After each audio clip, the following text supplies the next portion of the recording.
నమస్కారం ప్రజలారా, మా యూట్యూబ్ ఛానల్. నా పేరు రాజు. కేంద్ర మంత్రి బండి సంజయ్ కుమారుడు బండి భగీరథపై నమోదైన పోక్స్ కేసులో తెలంగాణ హైకోర్టు షరతులతో కూడిన బెయిల్ మంజూరు చేసిందండి. ఏమిరంటే అతని మీద ఉన్న ఆరోపణలు మనం ఒకసారి చూసుకుంటే, బండి సంజయ్ గారంటేనే జనాలలో మంచి రాజకీయ నాయకుడు, కింద స్థాయి నుంచి వెదిగి ఎన్నో ఆటపోటును ఎదుర్కొన్న బండి సంజయ్ గారి కుమారుడు బండి భగీరథపై ఈ కేసు నమోదు కావడం, రాజకీయంగా అతనికి కొంచెం నష్టం కూడా తగిలింది. ఇతని మీద ఉన్న ఆరోపణలు ఏమి అని ఒకసారి మనం చూసుకుంటే, మైనర్ బాలికను మద్యం తాగించి లైంగిక ఏదింపులకు పాల్పడినట్లు ఆరోపిస్తూ బాధితురాలు తల్లి ఫిర్యాదు చేసింది. ఈ మేరకు 2026 మే నెలలో పోలీసులు అతడిపై కేసు నమోదు చేశారండి. భగీరథ పరారులో ఉన్నారంటూ వార్తలు రావడంతో మే 16, 2026న స్వయంగా బండి సంజయ్ తన కుమారుణ్ణి పోలీసులకు అప్పగించారు. ఆ తర్వాత పోలీసులు అతన్ని అరెస్టు చేసి రిమాండ్కు తరలించారు. బండి భగీరథ పరారులో ఉంటే మే 16న 2026ను బండి సంజయ్ గారి ప్రోత్సాహంతోనే పోలీసులు అతన్ని అరెస్ట్ చేసి జైలుకు పంపించడం కూడా జరిగింది. అయితే మే నెల నుంచి జైల్లో ఉన్న భగీరథకు హైకోర్టు లచ్చ పూసికత్తుతో ప్లాటు సాక్షులను ప్రభావితం చేయకూడదన్న షరతులతో సాధారణ బెయిల్ మంజూరు చేసిందండి. ఈ బెయిల్లో మనం చూసుకుంటా పోతే బండి సంజయ్ గారు ఎందుకంటే చాలా బాధలు పడినట్టు కూడా మనకు తెలుస్తుందండి. ఈ బండి సంజయ్కు బెయిల్ రావడం చాలా పరిస్థితి కూడా ఉందండి. ఇది షరతులతో మంజూరు చేసిందండి హైకోర్టు. ప్రతి వారం పోలీస్ స్టేషన్లో హాజరు కావాలి, బాధితురాలిని సాక్షులను సంప్రదించవద్దు, మీడియాతో మాట్లాడొద్దు, పాస్పోర్ట్ను కోర్టులో సరెండర్ చేయాలని న్యాయస్థానం చెప్పింది. ఈ పోక్స్ కేసులో 55 రోజులు జైల్లో భగీరథ గారు ఉన్నారండి. ఇతను చదువు కానీ ఇబ్బందులు ఉంటాయనే ఉద్దేశంతో అతనికి బెయిల్ మంజూరు చేసింది. ₹1,00,000 పూచికత్తుతో బండి భగీరథకు బెయిల్ మంజూరు చేసిందండి. ఈ పోక్స్ కేసులో నమోదైన ఆరోపణల నేపథ్యంలో జైల్లో ఉన్న కేంద్ర హోంశాఖ సహాయ మంత్రి బండి సంజయ్ కుమారుడు బండి సాయి భగీరథకు హైకోర్టు గురువారం పలు షరతులతో కూడిన బెయిల్ మంజూరు చేసింది. నిందితుడు భగీరథ 55 రోజులుగా జైల్లో ఉండడం, ఇప్పటికే 25 మంది సాక్షుల విచారణ జరగడం, దర్యాప్తు సైతం దాదాపు పూర్తయిన నేపథ్యాన్ని పరిగణలోకి తీసుకున్న జస్టిస్ కె సుజనా ధర్మాసనం బెయిల్ ఇస్తున్నట్లు పేర్కొనింది. అయితే ఫిర్యాదుదారుల అభ్యంతరాలను దృష్టిలో పెట్టుకొని కఠిన షరతులు విధించినట్లు కూడా తెలిసింది. పిటిషనర్ లచ్చ వ్యక్తిగత బాండ్తో పాటు ట్రయల్ కోర్టు నిర్ణయం మేరకు 2 పూచికత్తులు సమర్పించాలి. 8 వారాల వరకు లేదా ఛార్జిషీటు దాఖలయ్యే వరకు ప్రతి సోమవారము పోలీస్ స్టేషన్లో హాజరు కావాలి. ప్రత్యక్షంగా కానీ పరోక్షంగా కానీ బాధితురాలు ఫిర్యాదుదారుల సాక్ష్యాలతో ఎలాంటి సంప్రదింపులు జరపరాదు.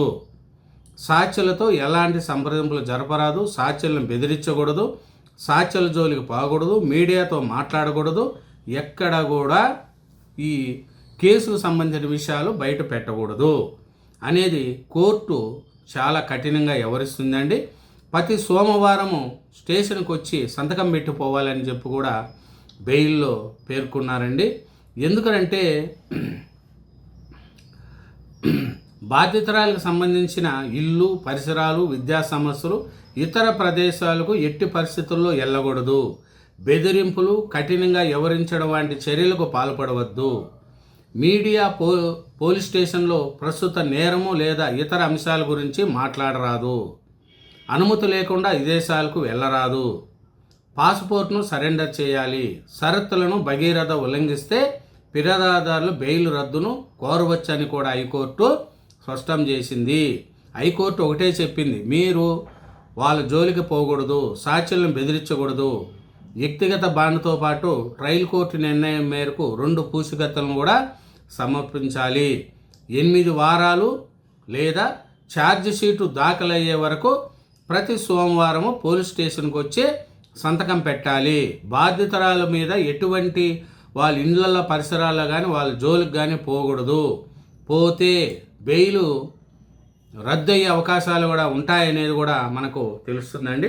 ఎందుకంటే ఈ మే 16న పోలీసులు అతన్ని అరెస్ట్ చేసి రిమాండ్కి పంపించారు. అతను జైల్లో ఉండడం ప్లస్ ఇంకోటి కూడా కోర్టు అతన్ని చూసిందండి. ఒక విద్యార్థిగా చాలా మనోవేదాలు తింటున్నాడని, చాలా ఇబ్బందులు పడుతున్నారనేది కూడా మనకు అతనితో వచ్చిందండి. ఈ ఉన్నత న్యాయస్థానం షరతులతో కూడిన బెయిలు మంజూరు చేసింది. ఇతను ఈ కేసు గురించి కానీ ఎక్కడా కానీ చెప్పకూడదు, మీడియా ముందుకు రాకూడదు అనేది కూడా చెప్పిందండి. ₹1,00,000 పూసికత్తు మీద బండి సంజయ్కు బెయిల్ మంజూరు చేశారు. ఎందుకంటే కేంద్ర మంత్రి బండి సంజయ్ కుమారుడు భగీరథ ఊరట లభించింది. ఈ పోక్స్ కేసులో అతడికి తెలంగాణ హైకోర్టు బెయిల్ మంజూరు చేసింది. షరతులతో కూడిన బెయిల్ ఇచ్చిన ఉన్నత న్యాయస్థానం దర్యాప్తును సహకరించాలని బండి భగీరథను ఆదేశించింది. ఇతనికి హైదరాబాదులోని పేట్ బషీరాబాద్ పిఎస్లో అతడిపై పోక్స్ కేసు నమోదైంది. మే 16న పోలీసులు అతన్ని అరెస్ట్ చేసి రిమాండ్కు తరలించారు. బండి సంజయ్యే పంపించాడు, బండి సంజయ్యే అప్పచెప్పారని కొంతమంది అంటారు. లేదు పోలీసులే మేము అరెస్ట్ చేశామని పోలీసులు చెప్తారు. మరి ఎట్టయినా సరే మే 16న అతన్ని అరెస్ట్ చేసి రిమాండ్కి పంపించారు. మే 16న పోయిన అతనికి జూలై 9వ తారీఖున బెయిల్ వచ్చిందండి. ఈ గ్యాప్ అంతా మొత్తం జైలు జీవితమే ఉన్నాడు. కాబట్టి అతనికి బెయిల్ మంజూరు చేస్తూ కోర్టు కూడా చాలా కఠినంగా ఉంటుందని, ఇట్లాంటి ఏ కేసుకు సంబంధించిన వ్యవహారాలు కానీ మీడియా ముందుకు కానీ బాధితురాలు జోలికి పోయినా, వాళ్ళ ఇంటి పరిసరాలకు పోయినా, వాళ్ళని ఏది ఇబ్బంది పెట్టినా కూడా బెయిల్ క్యాన్సిల్ అయ్యే అవకాశాలు ఉన్నాయనేది కూడా కోర్టు స్పష్టంగా చెప్పిందండి. ఇది ఈ విషయాన్ని హైకోర్టు, సుప్రీంకోర్టులు ఎందుకంటే జీవితంలో జైల్లో ఉండడంతో జీవితంలో చాలా కోల్పోయాడన్నారు. పరస్పర అంగీకారంతో జరిగిన దానిపై కేసులు నమోదు చేయడం చెల్లదని అదే విషయాన్ని హైకోర్టు, సుప్రీంకోర్టులో పలు తీర్పుల్లో వెల్లడించాయన్నారు. బెయిల్ మంజూరు చేసే కోర్టు విధించిన షరతులు కట్టుబడి ఉంటారు అంటున్నారు.